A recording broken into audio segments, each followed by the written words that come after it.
ஒரு நாள் என்னுடைய 8வது வகுப்பு, நான் நல்ல ஞாபகம் இருக்கு. நாங்க ஷீட் வீட்டில் இருக்கோம், டிப்பு ஸ்ட்ரீட். அதில் ஒரு குட்டி பால்கனி இருக்கும். சனிக்கிழமான அப்பா வந்து 50 ரூபாய் கொண்டு வருவார், எக்ஸ்ட்ரா மணி.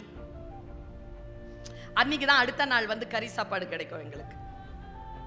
நல்ல கறி வச்சு சமைப்பாங்க அம்மா, அந்த 50 ரூபாய் வச்சு. ஞாயிற்றுக்கிழமைனா கறி சாப்பாடு. அன்னைக்கு அப்பா 50 ரூபாய் கொண்டு வரல. வீட்டில் அம்மாவுக்கு அப்பாவுக்கும் சண்டை, எனக்கு நல்ல ஞாபகம். ராத்திரி 11:30 மணி இருக்கும். அம்மா சண்டை போட்டு தூங்கிட்டாங்க. எங்க யாருக்குமே சாப்பாடு கொடுக்கல அன்னைக்கு நைட்டு. நாங்க எல்லாருமே அழுது தூங்கிட்டோம். அப்பா நாளைக்கு காலையில காசு கொண்டு வரலையேன்னு சொல்லிட்டு சண்டை. அம்மா ராத்திரி 11:45 12 மணி இருக்கும். என் காலை யாரும் இப்படி சுரண்ட மாதிரி எழுந்திருச்சு பார்த்தா அப்பா எந்திரினார். நேரா அப்பா பால்கனிக்கு போனார். நானும் பால்கனிக்கு போறேன். ரூம்ல என் ஜோல்னா பை இருக்கு. அம்மா எழுந்திருச்சிட போறா, மெதுவா எடுத்துட்டு வானார். மெதுவா எடுத்துட்டு வந்து கொடுத்தேன். திறந்து பார்த்தா இதா பெரிய புக்கு. நான் ரத்னா கேஃப்ல இறங்கினா 50 ரூபாய் இருந்துச்சு.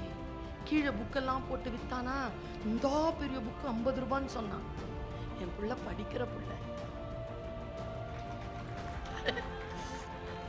புக்கு வாங்கினா இவ விட மாட்டா. வாங்கிட்டேன். தமிழ்ல தான் இருக்கு, எனக்கு தெரியாது என்ன புக்குன்னு, படி. அந்த லைட், இந்த மாதிரி ஒரு தெரு லைட் விழுது பல்கனில. 13 வயசு எனக்கு. இப்படி பார்க்குறேன், என்னன்னு, என்ன புக்குன்னு. திருமூலர் அருளிய திருமந்திரம். இன்னைக்கும் அப்பாவுடைய நினைவா அந்த புக் என்னுடைய ஷெல்ஃப்ல இருக்கு. அப்படிதான் திருமூலர் எனக்கு அறிமுகமாகிறார். ஒன்றே குலம் ஒருவனே தேவன், படமாடும் கோவில் பகவர் கொன்றியில், நடமாடும் கோவில் நம்பர்க்கதாக, நடமாடும் கோவில் நம்பர் கொன்றியில், படமாடும் கோவில் பகவர்க்கதாமே. எவ்வளோ சிந்தனை, எவ்வளோ பெரிய சிந்தனை. சாமிக்கு கொடுக்காத, கோயிலுக்கு கொடுக்காத. கோயிலுக்கு சாமிக்கு கொடுத்தா மக்களுக்கு வராது, மக்களுக்கு கொடு சாமிக்கு போயிடும்.